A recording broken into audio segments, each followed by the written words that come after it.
Interface Video presents Fairhope Hospice Today. Brought to you by Fairhope Hospice and Palliative Care,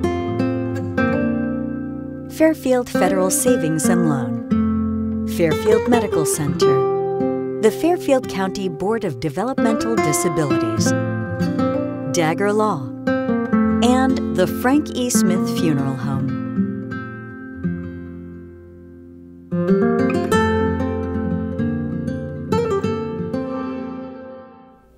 Welcome to Fairhope Hospice Today. I'm Kristin, President and CEO here at Fairhope Hospice and Palliative Care, home of the Pickering House, and I am happy to speak to you today, and we are coming to you live from Tracey Miller's office.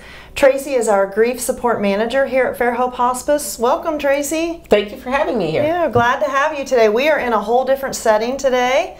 This is kind of a nice change, but we really wanted to take some time today just to talk about our grief support services here at Fairhope. It's such an important part of really what we do every day. We're so thankful to have your team, and I thought it would be great just to take a peek around here and to talk a little bit about what you provide to this community and the services that you provide to our Fairhope families, but also the children in the community. And we are pleased to do that. I have had the privilege of being in this position for 12 years now, and behind us are artwork from the children that we have supported over the years, and this room has artwork on every wall. I've been told it's one of the busier walls in the community, but I say that because we have the stories of the children around us, and it's lovely to have that. And then we also are blessed to have a window that looks out onto the woods, so anybody who's here in our office can get a bit of nature, which is a calming force. When you just said that you were here and you've been doing this for 12 years, I kind of had to think, wow, 12 years.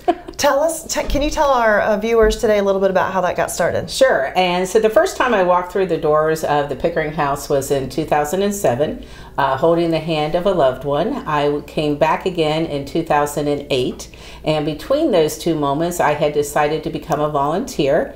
And so I had talked with Twyla Summers, our volunteer manager, and I had agreed to start taking classes. And so in 2008, I was here again with a loved one, and then I was scheduled to begin volunteer classes the very next day. So one day I'm here at the Pickering House with a loved one as he passes. The next day I come back and I become a volunteer. Yeah. And then I was a volunteer for 2 years, and then I was given the chance to start a program, just working maybe 8 to 10 hours a month to help support children, and that quickly grew to 15 hours a month, and then that grew to weekly. And then I stepped away from my teaching job and was here part-time and part-time for Lancaster City Schools. And then 2 years away from retirement in the schools, I left to help grow this program. And we are pleased to say that we are here, especially with our children's program, and almost 1,500 children later. Wow, and here you are on TV. I'm on TV. Come a long way, huh?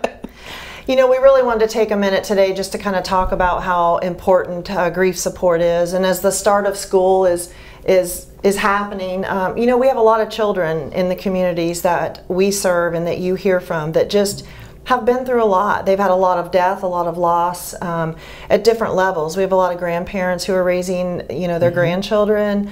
So we just see a lot of different things. Can you kind of talk a little bit about what that looks like for you in the schools as we start this new school year? And as we start the school year, we are always humbled that we have active partnerships with schools. And those partnerships, if you did not know any differently, we are welcomed into the school buildings. The staff makes sure that we have a designated space to meet with children, to provide that one-to-one support. And so we have partnerships with Lancaster City Schools, Fairfield Union Schools, Pickerington in their elementaries and middle schools, and Logan Hawking schools. And what happens is the social workers or the guidance counselors will refer a child to us, and then at the elementary level we will go in and provide 4 weeks of usually individual support to that child. Then at the middle school we will do either individual or group, and then at the high school level, especially at Lancaster High School and Fairfield Union High School, we have had every other week drop-in groups where we work with children. And one of the interesting little postscripts on this is we worked with a young man for 4 years at Fairfield Union High School, and recently one of our retired staff members had to be in the hospital, and the particular person who was assisting him in the hospital was the person that he once supported at the high school. Wow. So that was a sweet gesture to see that something that we had helped support someone to be able to go out and have the life that they needed to live, which was wonderful to see.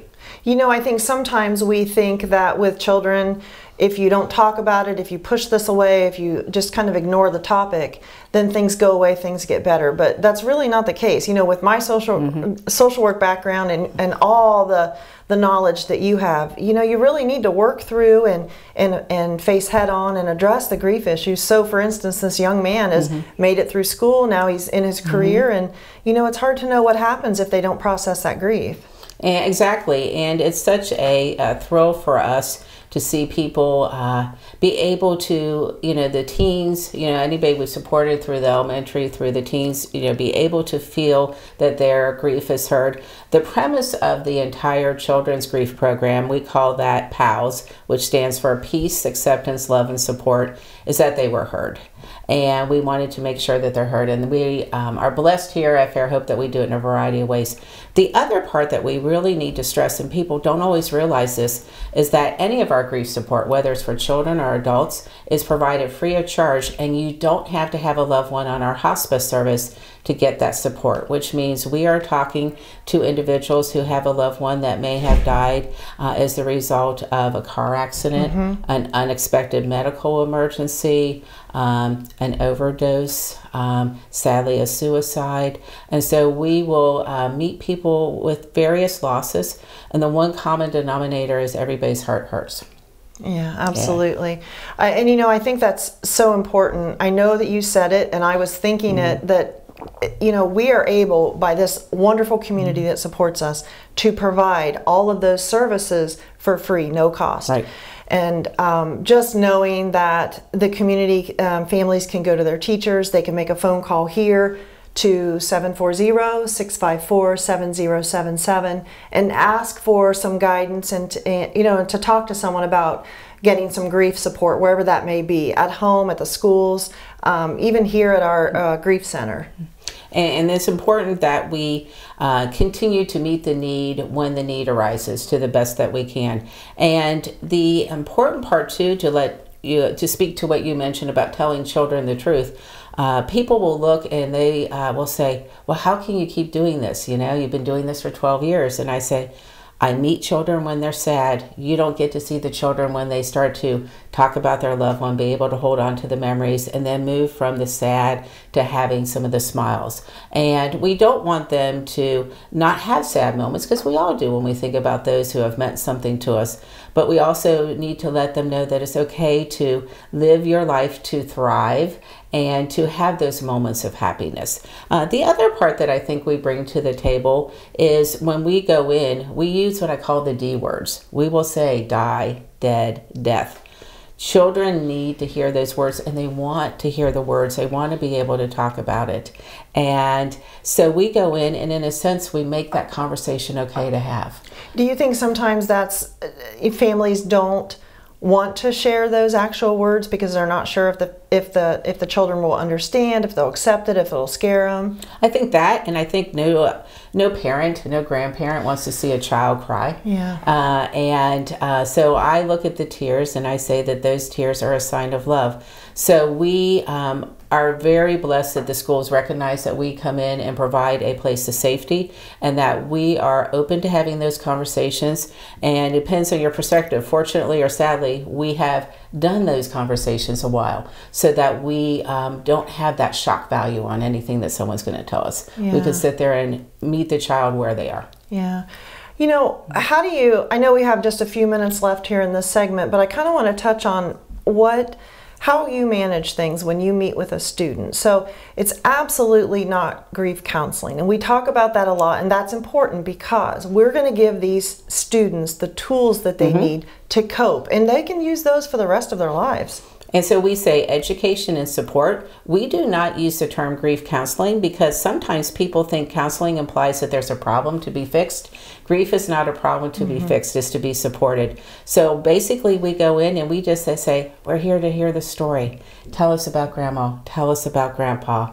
And I always start with, I say, I have a job where I talk with boys and girls who has someone special who has died. I hear that's happened to you. Is it all right if I talk with you? And the child looks at me and they say, sure, let me tell you the story. You've kind of made it safe by opening with that sentence. And I give them the empowerment. They can make that choice for themselves. And so far, everybody wants to talk. Nice, very nice.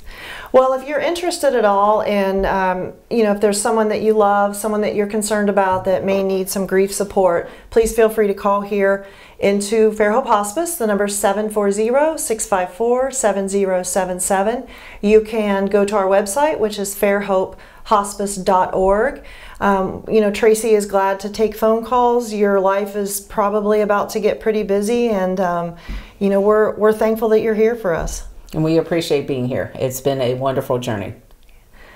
So we'd like for you to stay tuned for the next segment. You're joining us today at Fairhope Hospice Today.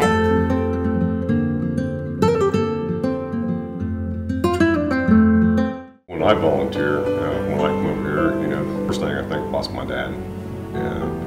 But then also think about all the people that helped us when we were here. Something brings me here, and I feel that it's my dad's spirit. He wants us here. He wants us to give back because of what they did for him. And I think that's helped me with a lot of my grief. The support of the people here and the volunteers. That makes it a great place.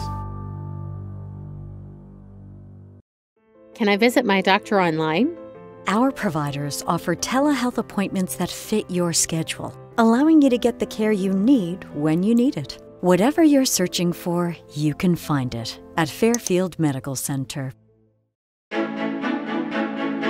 You walked down the aisle and promised happily ever after.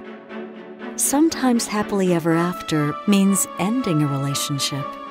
We know the conversations are not easy. Deciding what's best for you, your children, and your next steps takes work and communication.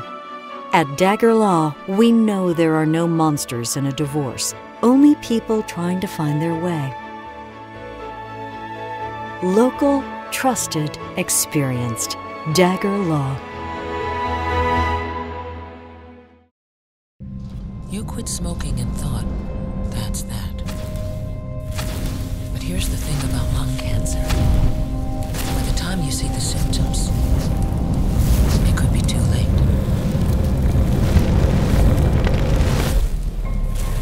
But now, there's a new scan that can detect lung cancer early, when it's more curable. If you smoked, get scanned. Talk to your doctor or learn more at savedbythescan.org. The Frankie Smith Funeral Home and Crematory in Lancaster and the Johnson Smith Funeral Home in Baltimore have a long and wonderful history of serving our community.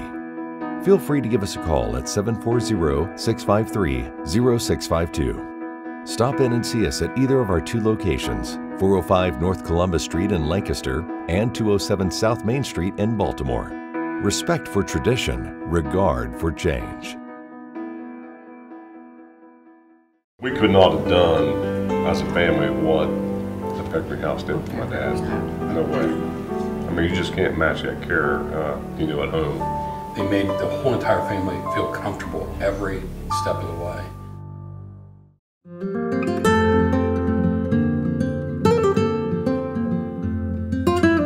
Welcome back to Fairhope Hospice Today. We are having a great conversation here in the Anita M. Turner Center with Tracey Miller, our grief support manager, and we are blessed to have her with us. We've been talking about a lot of difficult things, but a lot of good work that we do and that you and your team do.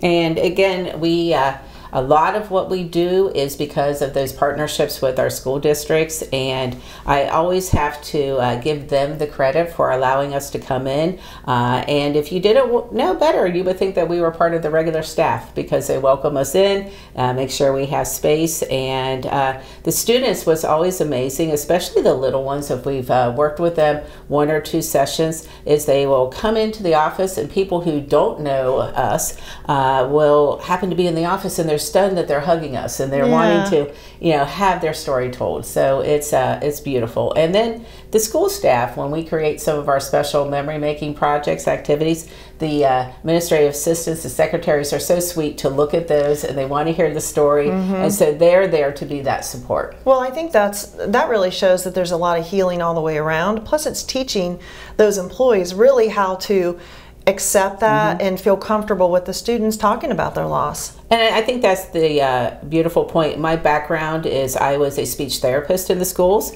The reason I mentioned that is I knew that I had the students for a moment in time, and I was supposed to help them be heard, and then they were going to go return to their class. This program has been modeled after that, so that we know that we're coming in for a period of time to help the children, and then they need to go back and do their regular activities at school. We will be there as support, or especially as they get older and they feel that loss at a new awareness level, we will be there for them. But we know that we come in for a moment in time. So we talked a little earlier in the other segment about how you got your start at Fairhope. How did you get your start at the schools? I mean, how did you bring Fairhope and the grief team into the schools? This may sound a little ego-driven. I don't really mean it to be. Honestly, I called somebody that I knew at the schools, and they said, hey, we have a student who's hurting. Can you come and talk to the child? I said, sure. And so we went in, and then I drew on my background of education, and we created a workbook that we use with the children. And so we will keep that always mindful that whatever we are doing, we also wanted to have an academic basis. So if we're taking them out of academic time, we're going to make sure that we include some elements of reading, some elements of writing, some elements of reasoning. And so from there, it started just with one student, and then they came in and asked for more. And then people who worked in one district knew people in another district, so it's been all by word of mouth. And so that has so it's spread organically. And so again, we come in and just present ourselves. I go in and say, I'm Tracey, you're, be a help. So it started from those previous relationships, and because those were connected to others, that's how we got it going. That's pretty neat. And the trust was there, and so it just it felt like just kind of fluid to bring you back in. And it was interesting the first few years that I was doing this, especially in Lancaster, when they had not built their new buildings yet, and they had their older buildings. They would have us go work in small rooms. Well, those happened to be the same rooms that I was in as a speech therapist. So I was going back into the same space, but doing it for a different reason. Did you confuse your hats sometimes? I looked at it, and so honestly, in the schools, I was called Mrs. Miller. If I go in now, you hear me call myself Tracey. I think it's because I don't want to confuse myself. I want to go back and make sure that I'm not doing speech therapy work. But we're and so we bring some things to the schools. I have some of the items that we work with children. We know that we are going to get the children to experience the emotions of grief, and sometimes we feel those in our stomach, in our breathing, and our heart rate. So when we meet with children, I will give them some of these little building pieces, and they can create different activities. Oh, you want to create? All right, I'm going to give you a pile. So does this seem to help sort of take their anxiety out while they're talking with you about? Usually what I'll say is when I meet, because I don't always lead with the book, I say, people don't know what to do with their hands, so I give you these to play with. So I will let them have that. And so as we're talking, I will ask to hear the story of their loved one, and about the illness, if there's an illness, or the cause of death, the manner of death, anything that they want to share. During that time, when they start talking about the death, is when they will start to feel it either in their stomach, their breathing, or their heart rate. We have found is that if they hold on to something cold in those moments, that allows their body to calm down. So as they're finishing with that, I will usually freeze some of our putty, because in COVID, I cannot sanitize my ice packs. So we will freeze these. So you come to our freezer here. We have a whole bunch in the freezer. And we will give these to children. It'll be very cold. They will hold on to it. They will take a deep breath. and then their body starts to calm. They start to self-regulate, and then they're able to hear the discussions and the questions that we're asking. But if you want to play with one of those, you're welcome to play with the putty. So Tracey, when they're working with this, and then you're speaking to them about, then they're starting to tell their story, are you able to sense when they kind of have that feeling? Can you see the breathing change? And so that's when you present with this. So usually what will happen is if I start to see that we're talking about a loved one, and let's say we're talking about grandma, and grandma had cancer and grandma's death, you will start to see children's posture get tense. And I'll say, hey, do me a favor. Let me know if I get your stomach feeling a little funny, or your breathing change, your heart rate change. And then you can see that on them. So then I'll say, hey, I'm curious. Do I have your stomach feeling different? Yeah. Hey, would you like me to make that feel better? And then I give them a cold item to hold on to. I will tell you, it is something incredible to see. As soon as they hold on to the cold, what they will do is they'll take a breath. And I'll say, let me know when your stomach feels better. And they'll tell me. And then we'll start to talk more, and we'll work in our workbook. So it's kind of getting over that first hurdle. And we also want to give them a tool so that when they start to feel that way, because the way that gets stored in our brain, anytime we start to feel that way, I'm a stomach person, so I always talk about stomachs. When I start to feel that stomach that way, I am going to think back to my loved ones who died. So we teach that to the kids so that they understand when that happens, that is just the way the brain stored it. I call it bossy brain. And the way that it got stored, and then we give them a tool so that when it happens in the future, they can find ways to deal with that instead of having any anger outburst or starting negative self-talk. We also use it with adults. I was just going to go there. You know, oftentimes, for those of you that may not know, Tracey and her team come to the Pickering House, and they will help our families who are there, who are maybe in, you know, they have a loved one that's there that's approaching end of life, and maybe they're feeling some anxiety and some stress about those. We've done this. We've done the ice and the ice chips, and when you hand it to them, it really, you can really see what it does. And so it works with kids and adults, and I just think it's remarkable to watch. And that came to me from my training as a speech therapist, and then working with occupational therapists and physical therapists in the schools, and then my trauma training. Kind of took it all together, and we came up with this, and it has been such a powerful suggestion so that children realize they are not the ones having a weakness moment. This is bossy brain being the boss, and here's how you can make this happen. And they come up with strategies. I had a young man whose mother died, and going to practice was very difficult because mom would drive him to practice. So what we had him do is take a bottle of water, pour out the top half, freeze the bottom half so it became an ice cube. He would put water in the top half. He could hold that as he got to the practice field. Once he got onto the field, he was fine, but he had that cold to hold on to get to the field. Wow. And again, it wasn't so much the games because mom and dad both were there for that, but it was the practice. And so we use that strategy too for children to let them know, here's some ways that you can manage that. You know, that brings up a really good point, because I think sometimes most people would not have picked up on the fact that he was anxious because mom always took him to practice or to the games. So what kind of things do we need to look for as parents and teachers and just people in the, you know, that have young ones? What do we look for to know that they're struggling? Again, if you see after a death of a loved one, a child avoiding some areas, if you see a child who becomes more frustrated, more argumentative, and you see that that might be happening in a certain location, or if a certain topic comes up, I always just ask, let me know how your body's feeling, and then we will always put that in there. Before we end any session in the school, we will say, is your body feeling better? And so we let them know that. So I think you just look for changes in the behavior, and then if we have an opportunity to educate people about the cold technique, as I call it, or the cold trick, we will let them know that. And so we encourage people to use that at any moment. And so I think you just look for that tension, that change. So if there are some parents or grandparents that are watching today and they just maybe are uncomfortable reaching out to the school, how can they get tips that will teach him and give them some of these things to look for and the right things to say or what to say? Some of this information is on our website at fairhopehospice.org. under grief, and then family grief.